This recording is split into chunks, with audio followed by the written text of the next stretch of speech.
Salut tout le monde! Aujourd'hui, je vais vous montrer comment diagnostiquer une panne sur votre voiture comme un pro. Le diagnostic automobile, c'est un peu comme une enquête. Le but est simple, trouver la cause du problème et la réparer. Alors, pourquoi une voiture tombe-t-elle en panne?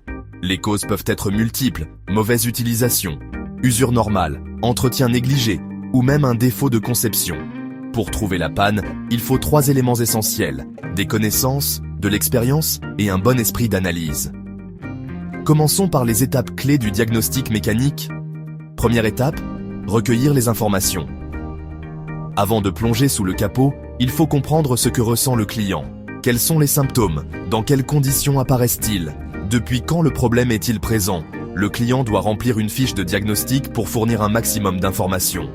Ensuite, l'essai routier. Rien ne vaut un test en conditions réelles. Si les symptômes sont confirmés, on passe au diagnostic. Et si d'autres anomalies sont détectées, il faut vérifier si elles sont liées au problème signalé. Troisième étape, l'analyse des observations. Le technicien confronte ses observations avec celles du client pour déterminer la cause la plus probable du problème. Quatrième étape, les vérifications techniques et mesures. Place aux tests et aux outils de mesure. Si les valeurs relevées ne sont pas conformes, la panne est confirmée et il faut intervenir. Maintenant, parlons des signes qui trahissent une panne. Une odeur suspecte, comme celle de brûlé ou de gaz, peut être un signe de surchauffe, de fuite ou pire, d'un risque d'incendie. À ne jamais ignorer. Une fuite de liquide? Le type de liquide donne un indice sur l'origine du problème. Une trace blanchâtre indique un liquide de refroidissement, tandis qu'une trace grasse peut être de l'huile moteur ou du liquide hydraulique. Un bon technicien sait identifier ces fluides en un clin d'œil. Un bruit anormal comme un clac-clac, un sifflement ou un grincement inhabituel. Sur les voitures modernes, les bruits sont mieux isolés, donc plus difficiles à repérer.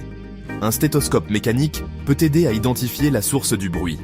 Des vibrations anormales, cela peut venir d'un problème d'équilibrage des roues ou d'une défaillance des cylinder blocs. Et enfin, un comportement étrange de la voiture comme tirer d'un côté ou perdre de la puissance. Ces symptômes sont souvent les plus difficiles à diagnostiquer, car ils reposent sur les sensations du conducteur. Un essai sur route est indispensable pour confirmer le problème. En résumé, le diagnostic, c'est une combinaison de logique, d'expérience et d'analyse. Chaque indice compte pour identifier la panne et apporter la solution adéquate. Un bon technicien sait écouter, observer et tester avant d'intervenir. Votre voiture parle. Apprenez à l'écouter avant qu'elle ne tombe vraiment en panne. Merci d'avoir regardé. N'oubliez pas de liker et de vous abonner pour plus de vidéos sur l'entretien et la réparation automobile. À la prochaine!